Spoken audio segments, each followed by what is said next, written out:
Bismillahirrahmanirrahim. Sholat ini wajib ibu lakukan beberapa hal. Yang pertama, masuk waktu, syaratnya ya, masuk waktu. Yang kedua, tertutup aurat, nggak boleh ada tersingkap. Perempuan cuma boleh kelihatan wajah dan telapak tangan. Ya. Dipastikan semua kain, tidak ada yang sobek, nggak ada yang ini, kan gitu. Ini juga kalau suami, ibu ingatin, karena banyak, apalagi kalau suami masih kena ujian, dia merokok misalnya, sering sarungnya sobek-sobek biasanya, kena asap api, gitu. Itu tersingkap aurat, nggak boleh. Ya. Yang ketiga, menghadap kiblat. Syarat semua ini ya, menghadap kiblat. Masuk waktu, tutup aurat, menghadap kiblat. Ya, ini syarat mutlak, harus ada. Yang keempat, dimulai dengan bersuci, wudu. Wudu. Nanti kita akan praktekin wudu yang benar, kita juga akan praktekin sholat yang benar.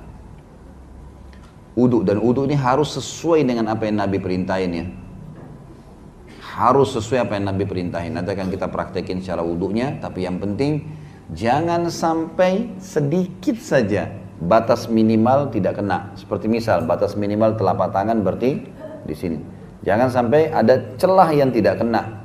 Ini berarti sudah jelas ya, batal, berpengaruh pada sholat nanti.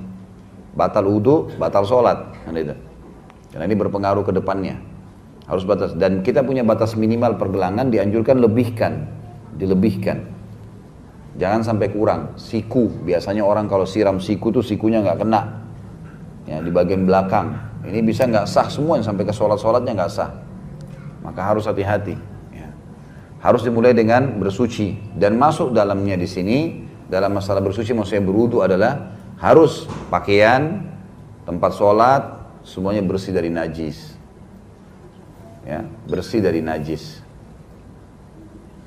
Dalam masalah najis juga perlu ibu-ibu tahu, ada najis yang sifatnya membatalkan wudu, ada najis yang tidak membatalkan wudu. Najis yang membatalkan wudu namanya najis hissi. Najis apa bu? Hissi. Hissi itu najis yang menajiskan. Seperti kotoran, semua yang dilarang makan. Kayak manusia.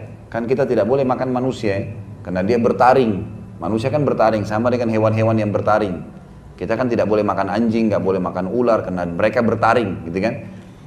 Maka kotoran semua yang dilarang makan, najis hissi namanya. Najisnya membatalkan, atau makna lain najis mughalladha, najis yang berat, najis besar. Nah semua dari yang dilarang makan ini, maka kotoran mereka, kencing atau buang air besar tinjahnya, ini najis berat, gitu kan. Kemudian kalau najis yang kedua namanya najis maknawi. Najis secara makna, artinya dia najis tapi tidak menajiskan. Najis tapi tidak menajiskan. Seperti kasus kotoran hewan yang boleh dimakan dagingnya. Kayak kotoran ayam, kotoran kambing, kotoran sapi. Ini kalau ibu keinjak, ibu cuci, wudunya nggak batal. Ya, kotoran hewan yang boleh dimakan dagingnya, kotoran mereka najisnya maknawi, najis tapi tidak menajiskan. Jadi kalau kita keinjak kotoran ayam, itu dicuci, tinggal dibersihin, nggak usah wudhu lagi, karena dia dasarnya dagingnya halal dimakan. Kalau tadi yang najis yang berat, yang tidak boleh dimakan dagingnya. Masuk juga dalam najis maknawi alkohol. Pakai parfum alkohol, itu kalau disemprot di baju boleh sholat. Karena apa? Karena najis alkohol ini najis maknawi, dia najis tapi tidak menajiskan. Makanya boleh digunakan di luar tubuh, kayak membersihkan luka. Kalau teman-teman dokter atau medis itu membersihkan, boleh bersihkan pakai alkohol. Kita bersihkan benda-benda selama eksternal di luar tubuh boleh. Kita tidak bicara kalau masuk ke tubuh lain lagi karena dia memabukkan jadi haram. Ya, kita bicara kalau dia di luar, najisnya maknawi. Jadi yang bisa dibedain di sini ya. Nah, tempat sholat kita, sejadah, tempat sholat ini harusnya dijaga dari najis-najis yang hissi. Tentu najis maknawi juga harusnya kita hindari ya. Tapi kalau bisa ada najis hissi yang berbahaya, bisa membatalin. Udah ya? Sudah berapa? 4. Masuk waktu, tutup aurat, menghadap kiblat, bersuci. Dan dalam bersuci ini sudah kita rincikan maksudnya wudu yang benar, nanti kita perhatikan cara wudu dan juga jauh dari najis. Dan kita sudah jelasin jenis najis yang hissi yang bisa sampai membatalkan. Ya. Masuk juga, maaf tadi ada yang saya lupa, syarat diterimanya sholat yang kelima selain tadi bersuci adalah tumaknina. Tumaknina itu tenang. Bahasa lainnya khusyuk. Apa itu khusyuk? Sama dengan konsentrasi. Fokus. Allahu Akbar, tenang. Pernah ada sahabat gini bu, masuk ke masjid, begitu sholat Allah Akbar. Buru-buru. Selesai salam, Nabi panggil. Nabi SAW bilang, ulangin sholatmu. Diulangi sama dia, sama juga. Kembali lagi Nabi bilang, ulangi sholatmu. Yang ketiga kali dikerjain sama juga. Yang keempat kali kata Nabi, ulangi sholatmu. Dia bilang, ya Rasulullah, saya nggak tahu kecuali ini. Ajarin saya. Jadi Nabi SAW tadi suruh ulangin, karena Nabi mau lihat orang ini memang tidak faham, atau karena buru-buru aja. Nanti dia bilang, saya nggak tahu. Lalu Nabi SAW ajarin, sampai ditulis oleh para ulama hadis bab musi'us sholat, hadis tentang musik sholat, orang yang buruk sholatnya. Zaman Nabi SAW, maka Nabi ajarin, bagaimana caranya, kalau kau ingin sholat, tegakkanlah seluruh tubuhmu dengan tenang menghadap kiblat, gitu kan? Jadi seluruh ruang, seluruh tulang kita, ini belakang punggung ditegakin semua. Tegak, lurus, menghadap kiblat, matamu ke arah kiblat. Barulah mulai takbir. Dan takbir ini, nanti akan saya ajarin sebentar caranya, bertakbiratul ihram. Setelah kamu takbir, letakkan di dadahmu, kemudian biarkan sendi-sendimu kembali pada tempatnya.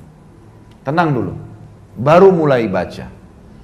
Iftitahnya, nikmatin per hurufnya, karena setiap huruf dan gerakan dalam sholat berpahala. Jangan disia-siain. Mulai wajjahtu wajhiya lilladzi fataras samawati wal ardi, tenang ya. Begitu pula Al-Fatihah, sudah alhamdulillahi rabbil alamin, nafas dulu. Ar-Rahmanir Rahim, tenang. Maliki yaumiddin, pelan-pelan sampai selesai. Kata Nabi SAW, lalu kamu rukuklah sampai seluruh sendi-sendimu tenang. Udah selesai, baru baca doanya. Subhana rabbiyal azim. Kemudian bangun, sami Allahu liman hamida. Selalu Nabi ingatkan, biarkan sendi-sendimu kembali pada tempatnya. Tenang, baru Rabbana walakal hamd dan seterusnya. Sujud, biarkan sendi-sendimu sampai tenang pada tempatnya semuanya. Baru kemudian kamu membaca Subhana rabbiyal a'la. Begitu terus sampai salam. Ini hadis ulama masukkan dalam wajibnya tumaknina. Berarti masuk poin kelima dalam membatalkan sholat apa? Lawannya, tidak tumaknina.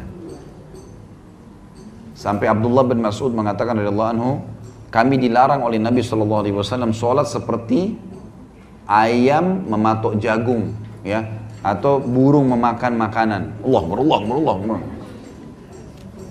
Tapi kalau gosip sama temannya lama, sholat sama Allah buru-buru, ini nggak boleh. Jadi ini termasuk dalam syarat ya, harus tumaknina, tidak boleh tidak.